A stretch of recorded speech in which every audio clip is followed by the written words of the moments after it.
Next up, we're going to build what's called a bundle bow. Now you can see a bundle bow in action in the Arnold Schwarzenegger movie, The Predator. Near the climax of the movie, Schwarzenegger's character builds a bundle bow while he's preparing to fight the Predator one-on-one. The idea behind a bundle bow is instead of taking one large piece of wood and carving it down to be a bow, we're taking many small pieces of wood and strapping them together to build up a bow. It still sticks to that same principle of a thicker, stiffer middle tapering towards the tips. So what you're looking for is very straight, long, thin, shoot-like material. So we see that perfected in river cane type material or bamboo, but a lot of shrubby plants grow the same way, send off long, thin stalks. The straighter the better. They don't necessarily need to be arrow straight, save those for making your arrows, but we want to aim for near perfection. Very, very straight is ideal. In terms of diameter, somewhere between 1/4 inch and 1/2 inch is great. You can go a little smaller than 1/4 inch, a little larger than 1/2 inch. But you could use your pinky as a gauge for diameter. The longer the better. The more we can spread out the stresses, the bending stresses on a bow over a longer area or a wider area, the better. So you can see in some examples here how we basically are lashing these smaller sticks together to build up the bow into a bundle bow.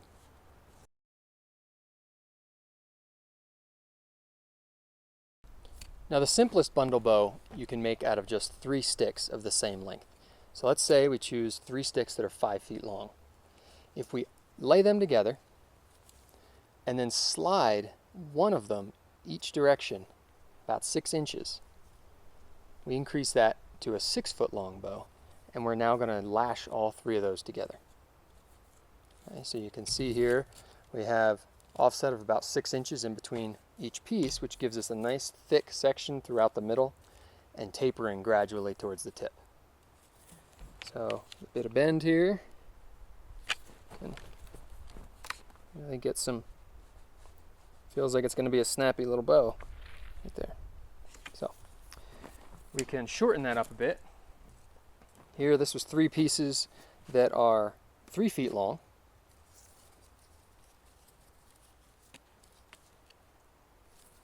And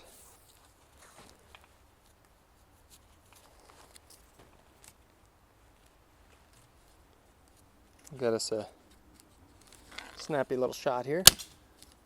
So they can work pretty well, be pretty powerful with fairly minimal effort and time. This one, of course, is put together with duct tape, so if you're not worried about being totally natural off the land, you can feel free to use duct tape or even fiberglass reflector poles from the hardware store. These have a pretty good little flex and snap to them as well, so you can make them out of almost anything you can find. Schedule 40, PVC, bamboo, river cane, and shoots. So here where we are in the Colorado Rockies, we would primarily look for the shrubby type plants, things like chokecherry, rose might be all right. Anything that'll grow, send up those sucker type shoots. So what I'm going to demonstrate here with are willows, which are not ideal, but where we are, we have a lot of access to willows. So that's going to be our best demonstration piece, and you can make a serviceable bow out of them as well. So to prepare my shoots, my willows in this case, for that 3-stick bundle bow, I'm going to start by locating a good straight section of approximately the same diameter and cutting them all to length. So with a knife, the way we can do that, where we can cut through something that's a good 5/8 or so thick, so I can take my knife, lay it down on a good solid board beneath, and I'm going to roll my material. And as I go around, I'll make sure I fall into the same groove each time, scoring that. I can make a nice clean cut without a saw. There it is. Nice clean cut. Now, alternatively, I can do what's called a rose cut. And what a rose cut is I'm simply going to slice down and in and rotate a little ways, and again, and again. And if the stick is thick enough, you'll need to go around multiple times and leave layers of what look like petals on the flower, hence the name. So we get a sort of flowery petal rose looking piece there.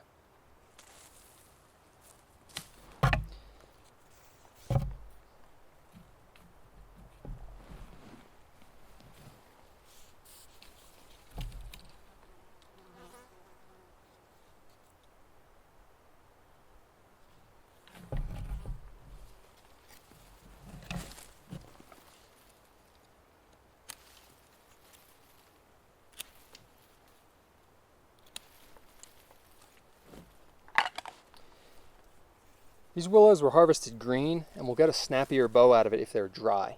So if that's of interest, you can peel the bark off carefully. These will dry much quicker that way. You can also apply some heat over a fire or a stove to dry them out more quickly. They'll be stiffer and have more memory and want to return to straight if that's the case. Shooting a green bow, it'll develop memory quicker and be a lighter weight bow.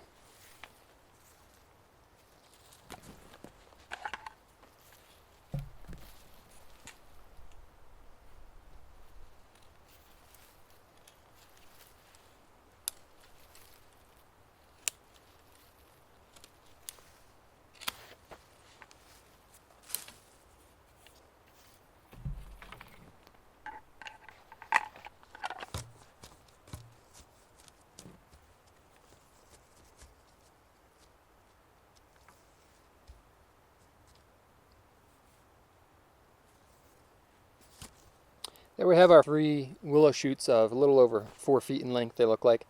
This does have a section of dead material on it. I'm going to go ahead and remove that and shorten the others in the process as well.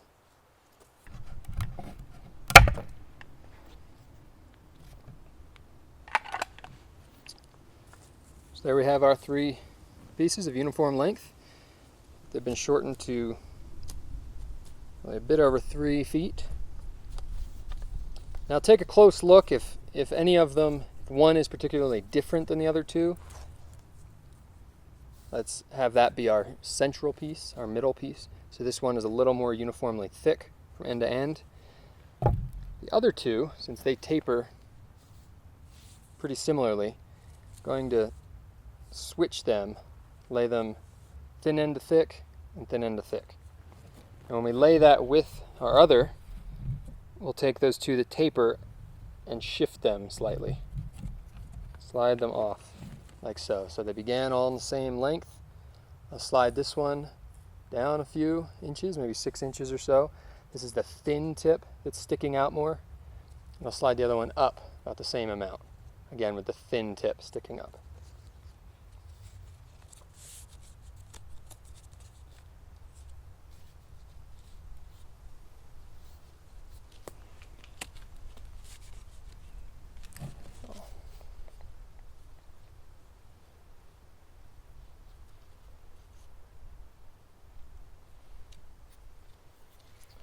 Now we'll lash these in place. Again, you can use any variety of knots. I'll start with a timber hitch to begin to hold it in place right off the bat. A couple of half hitches to finish.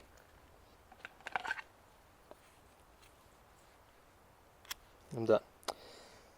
Now I like to tie this off at least every time one of these sticks is going to end. I want a good binding right as that stick is about to stop. If I don't, as I draw this, that's sort of a wasted area, and it'll pull away from the bow as it's drawn.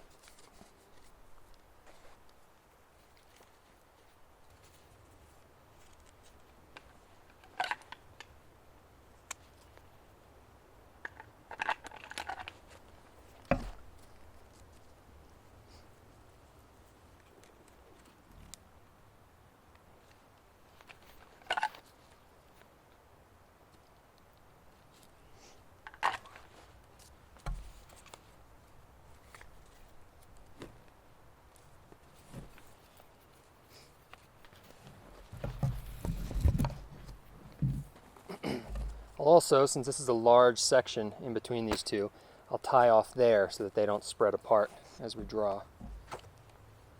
We want them functioning as if they're one piece.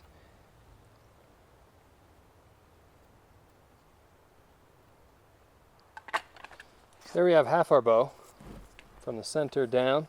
Multiple lashings every few inches, holding the bow together, especially any place that a stick is about to end. So we can continue down the other half and then put some knocks on it.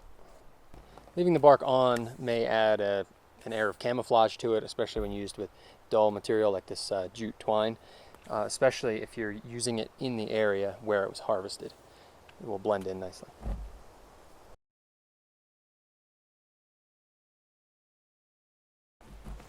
For our next bundle bow, we're going to try to make one a little heavier. So we've selected 3 willow poles, 2 almost identical in length and taper. We're going to cut them to the same length and flip them around so that any taper is covered up, the thin end of one matched with the thick end of the other. We're then going to take a shorter section out of the other one and locate that right in the center of the other two, again giving that nice long taper from the middle where it's thick to a thinner tip on the ends.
I'm going to remove branches. I want to make sure I don't cut into the main stalk or main trunk itself. Better to leave a tiny bit on there.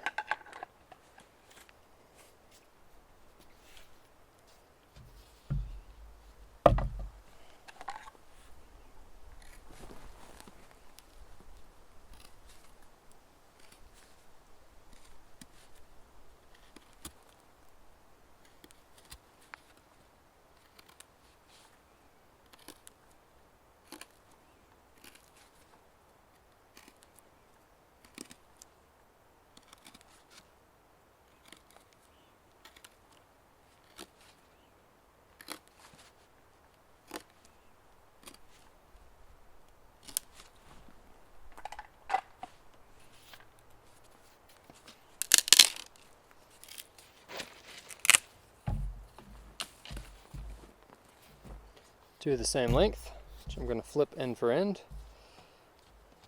These will get lashed together like that. Third, I'm going to cut the length for that taper.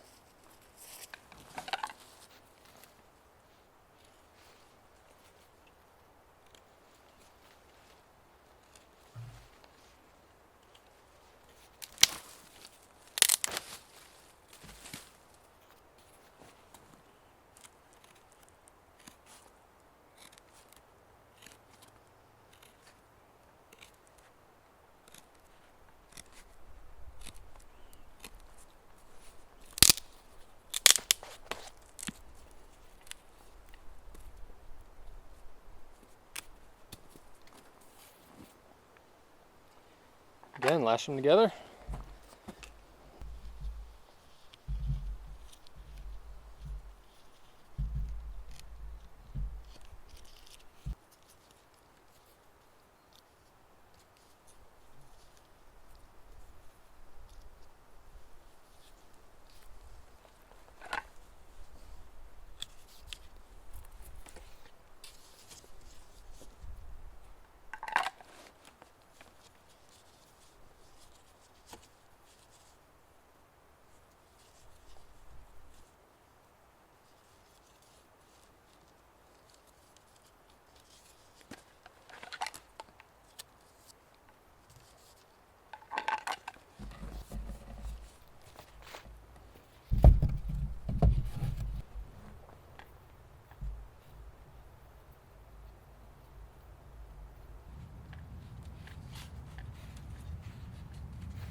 And there's our beefy little bundle bow. Again, this will work much better if this is dry. So you can take the time and dry this over your fire or pre-peel the bark, and it'll dry much quicker.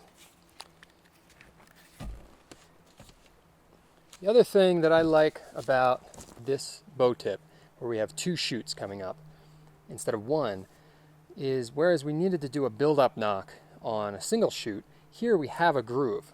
So if we have a bowstring with a knot in the end of it, we can simply hook the knot through, and the tension of the bow bending will pull the knot down in there, and that acts as your bow knock for your string. So I have a slight preference towards that if possible.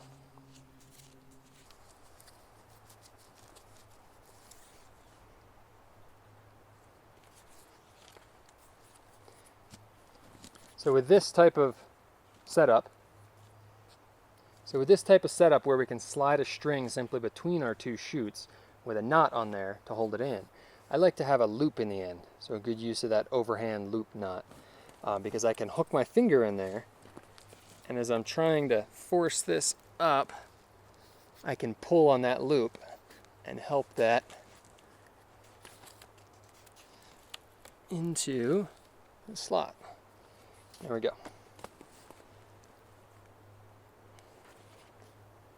It's probably about 35 pounds a bow, which is theoretically in Colorado enough to hunt big game. So it'd catch you something, some sort of small game. Not bad for a few minutes worth of work. All right.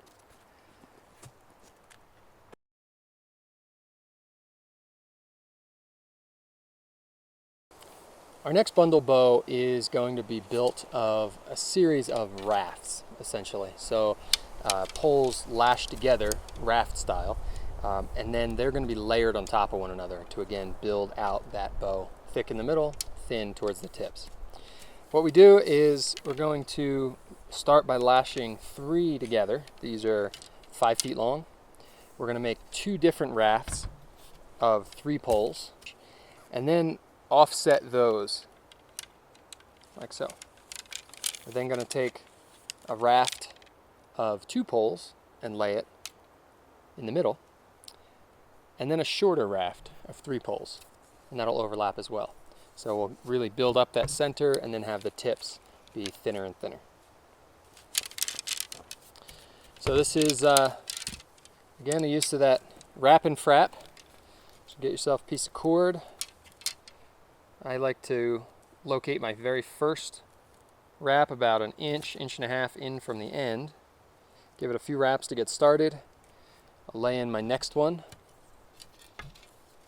next to it. And then my third. The tricky part here is if I pull tight on this cord, it crushes them into more of a triangle than a flat board-like raft, like so. So you need to just encourage them to stay flat in one plane. A few wraps this way, then I'm going to turn it into a frap running perpendicular to that.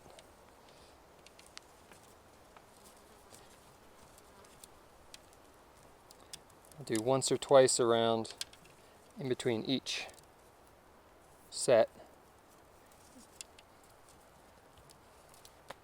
like so.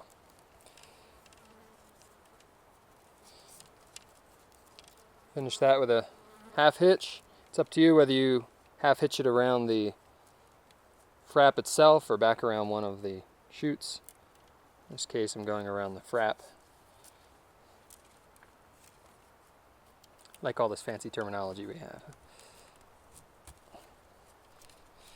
As long as you speak the language, it makes sense. There we go. One more.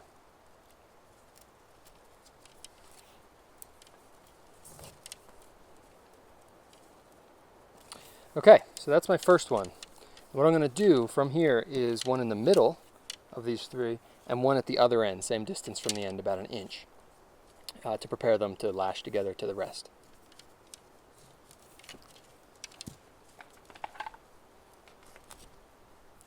So we've got our second raft of 3 poles together. So we have all of these individual platforms pre-built, so 2 of them out of 3 poles, one it's also 5 feet long out of 2 poles, and we have a shorter section about 3 feet long out of 3.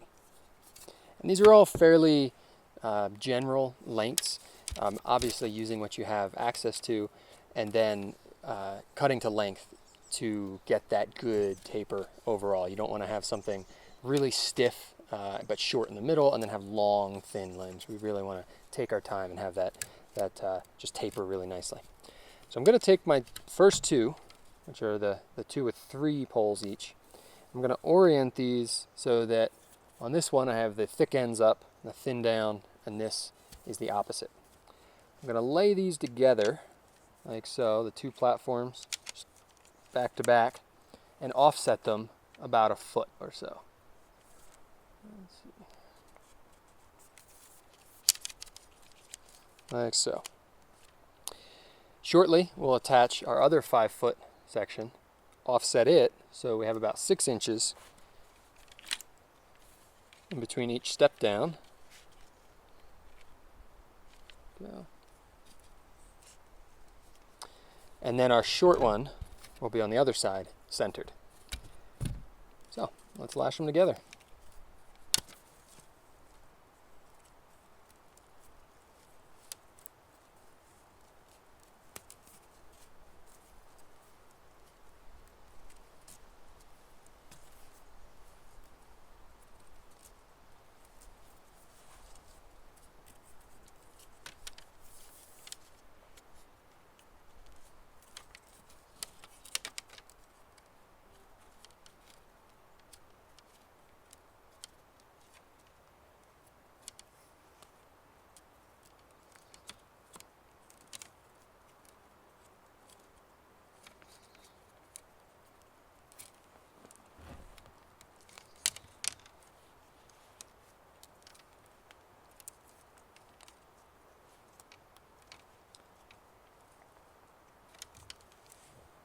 Ideally, if I can, heading between individual pieces as well is beneficial, not just wrapping around the outside. If I'm having trouble getting that through, I can make myself sort of a primitive needle. This is just a little strip of bark that I'll fold around my thread. It's ever so slightly thinner and stiffer. I can feed it through.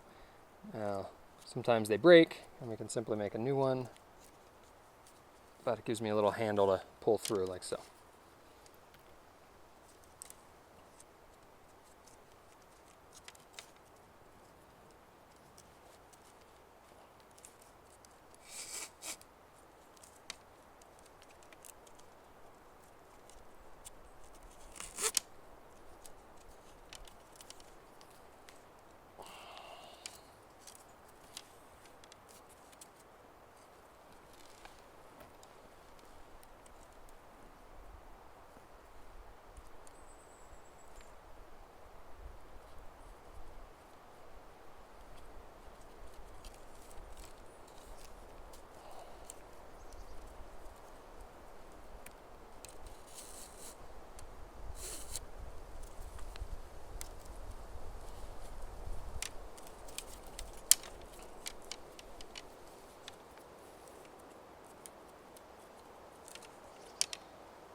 Finish it off.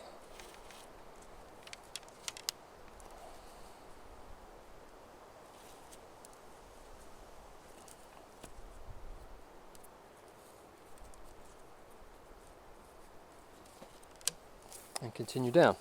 Now with these are going to get lashed together again and again as we add each new platform. So this initial pass, I'm simply going to lash them together where this one ends. So I'll lash it here, that'll hold them together. I'll add my next layer and continue to wrap. At this point, you should have 2 of these 3-pole rafts lashed together near the end of each one. So that's just 2 lash points actually holding them together. And all this space in between that right now we could pull apart will get tied together here in a moment. So next we're going to take our other 5-foot length, this has just 2 poles, and we're going to lay it here so that the offset, whereas we had about a foot before, we're going to split that difference, make it about 6 inches in between. Okay, so you can see that's how we make up for that taper all the way down. So this will get lashed here. So our next step, should be even on this end, our next step then is to just tie this one in. So again, we're going to just tie it near the end of that one on both ends. So it'll just be 2 lashings holding that on, and we'll secure it more here shortly.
You can see that having access to good, strong synthetic cord here is important.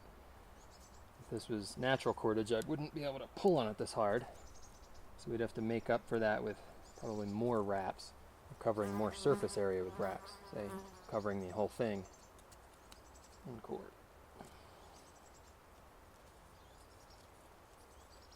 Okay. There we go. So we're starting to build some thickness here. We have the two layers of 3 shoots each, and then 1 layer of 2. So we have one more raft here. It's about 3 feet. So we're going to locate this on the opposite side usually from the last one we did, from the 2. We can put it on this side, but in my experience this has worked a little better. So we're going to again lash this here, offsetting it from the other ends. Lash this in place here near the ends of that short piece right there.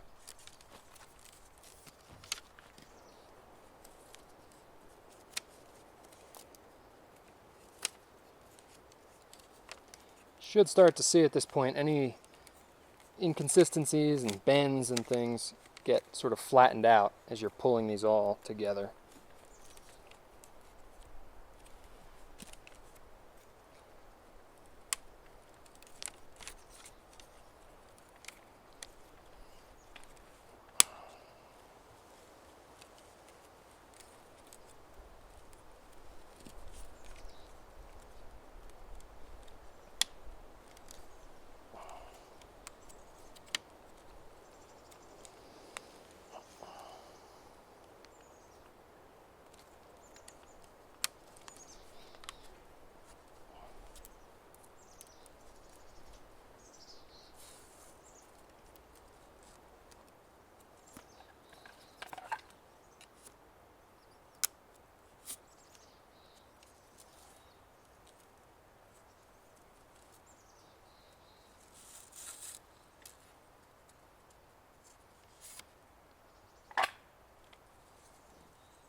All right, we'll repeat with the other end.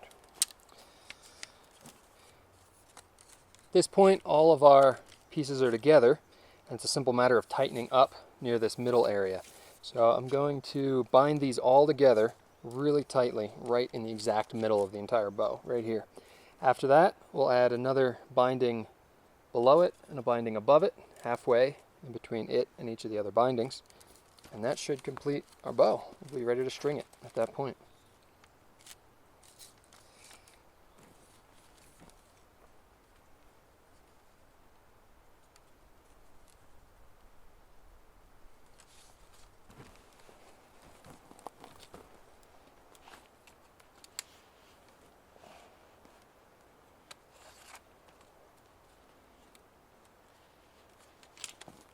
So there's our bundle bow. We've got it lashed from one end to the other. In this case, every 6 inches to a foot. Anytime new lengths come together, and then in between to keep these pieces from separating. And you can see we end up with a pretty serviceable bow, thicker in the middle, tapering towards the limbs. So that's the build-up method of the bundle bow. So let's string it, see how we do.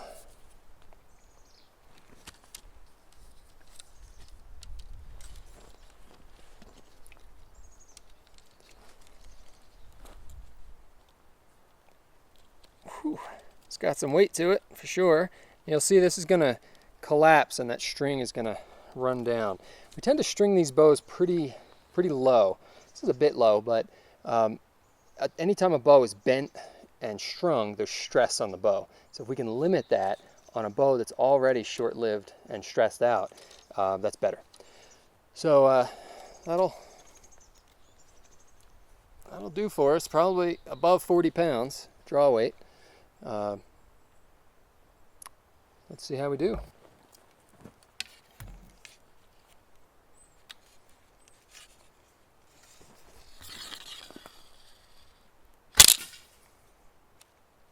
That'll work.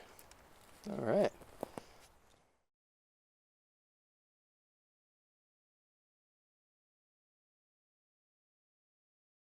Oh, but it'll do for our purposes.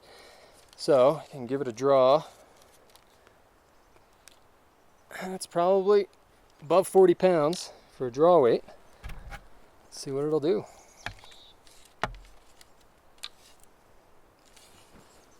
And this is coming to full draw as well. A nice long bow like this.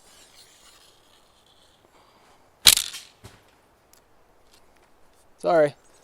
So that's your bundle bow. Happy hunting, and let's move on. Sorry, man. Sorry, dude. Good thing there wasn't a point on that. I was aiming at this aspen up here. It kind of skittered past.